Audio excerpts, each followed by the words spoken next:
So Nikki Haley recently announced her bid for president, and right in her announcement commercial, she talked about her heritage and her race. And this has got her in a little bit of trouble, a little bit of controversy, right with GOP voters. And this, a little bit justifiably so, I think. One of the things that the GOP conservatives have been highly critical of is identity politics as it's been played on the part of the Democrats. First, I'll tell you that I am a pretty big fan of Nikki Haley. I think she did an exceptional job as the ambassador to the United Nations. She stood up to the UN and some of the really egregious representatives there, and really pushed back in a way that we haven't seen representatives to the UN do that before. So that's something that we really do need to see on a really consistent basis at the UN, because the UN is full of countries who commit really terrible human rights violations and then stand in the UN and criticize the US for those things. And it's really hypocritical. And they need that pushback. And Haley did exactly that. So it was really great to see that. It was really fun to watch some of those speeches that she gave, and I think she did a fantastic job. Now, I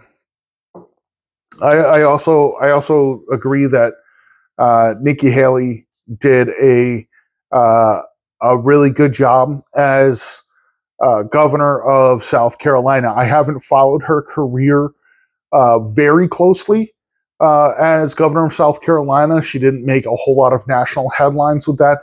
And I'll tell you that at this point in the race, I haven't taken a lot of time to go back and really look at that yet. As the race heats up and as we get into all that, I will be digging further into that, and we will take a look at that as it comes.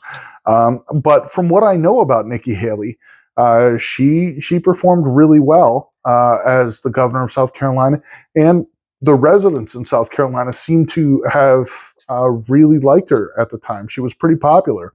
So everything I know about Nikki Haley, I have really liked.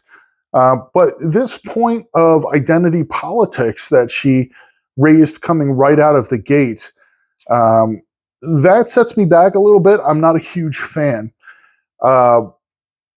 It's not that you can't have some appreciation for your heritage. I think everybody does or should. People talk about being Jamaican. They talk about being Irish. They talk about having a French or Canadian or any kind of heritage. And that can be a point of real pride for a lot of people. And Nikki Haley talked about some of her personal background and how she was raised and how that reflected on her as a person. And you can kind of see that point. And an argument can be made that what she was doing was talking about who she was as a person and all those kind of things, and how that shaped her and the decisions that she makes. And that can be kind of fair. However, it's one thing to kind of talk about your background. It's another thing to make a real point of race an issue out of it. And in a world where race is this constant drumbeat of making race a constant issue in politics where it is not necessary. And I know there's going to be people, particularly leftists, who hop on that and say race is absolutely necessary. It's absolutely central, and race is all that matters. Well, it's not. We are people. black people, white people, whoever we are people. And it has been the persistent stance of the right that identity politics is a bad thing. And coming out of the gate with a focus on racial identity, I think is a major misstep on Nikki Haley's part. Now, I do want to push back on a couple things that have been brought up since then.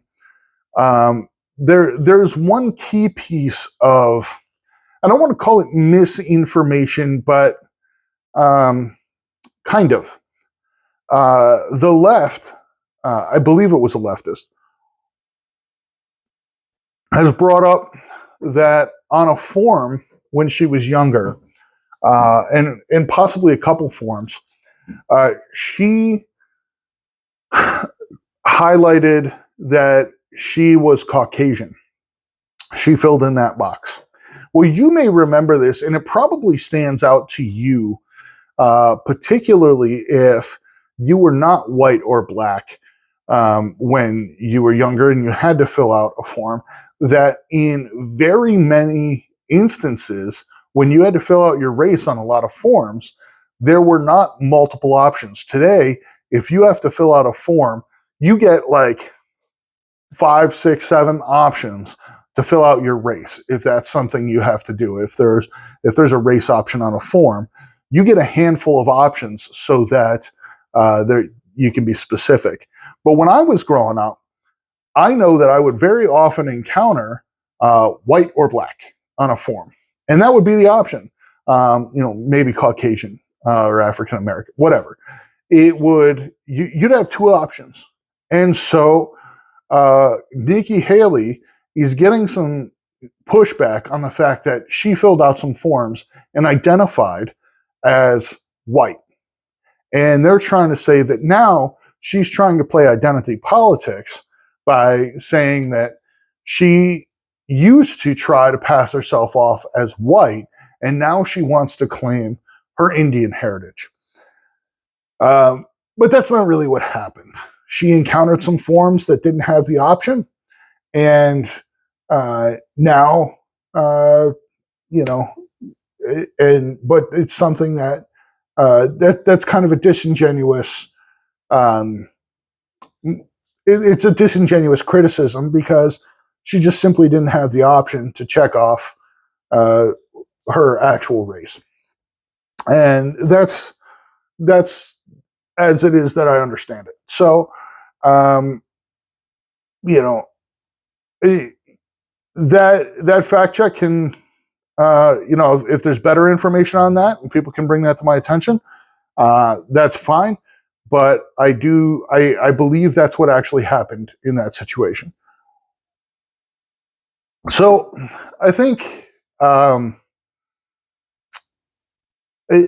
I think we're going to see things, we're going to see a lot of stuff like that as we come to the election. It's always this back and forth. It's always this criticism of somebody that comes out of out of left field.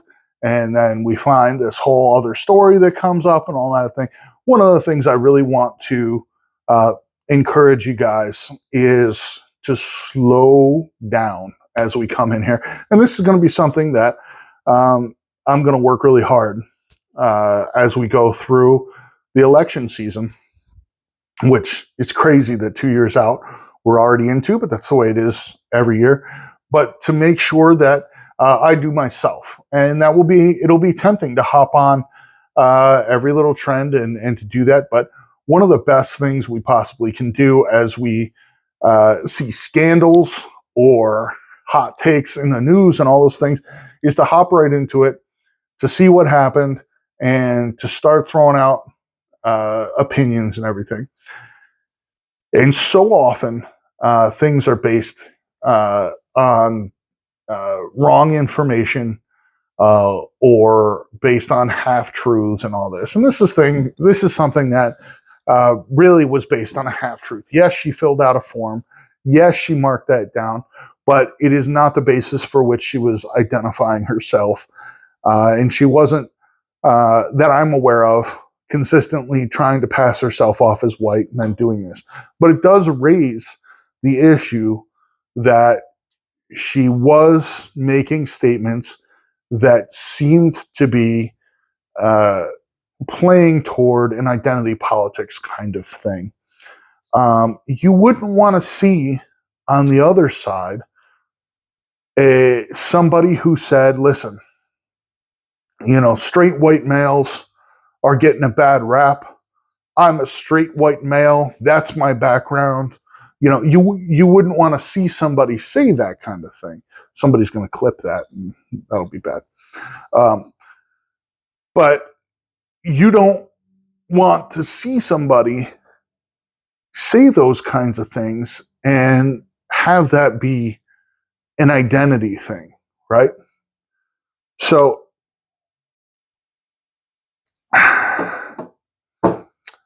I think it's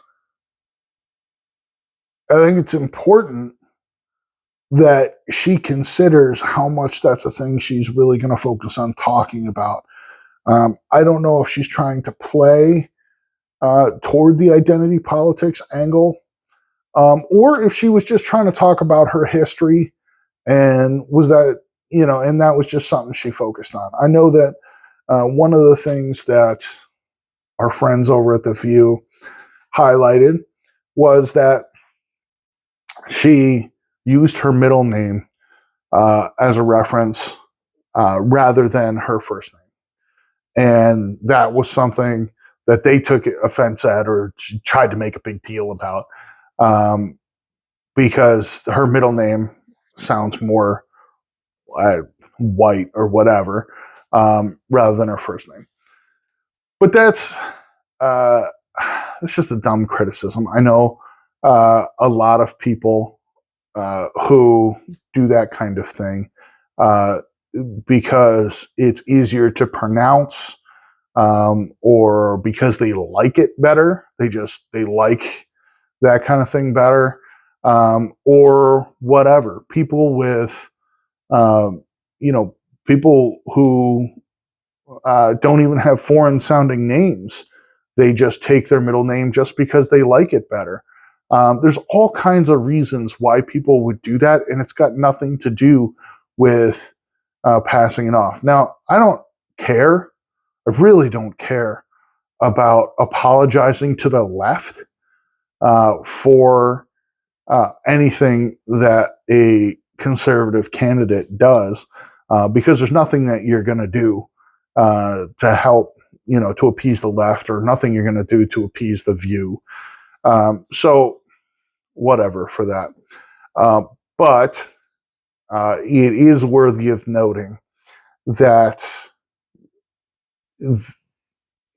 people have picked up on that kind of identity politics angle. Generally, I like Nikki Haley.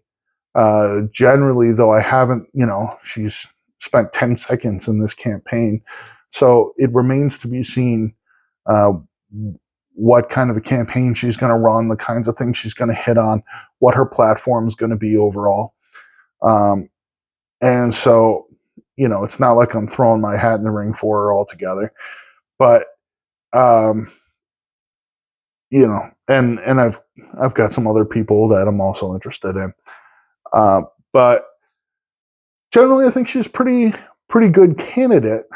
But I would leave this idea behind pretty quick, and not ride on that kind of messaging for the most part.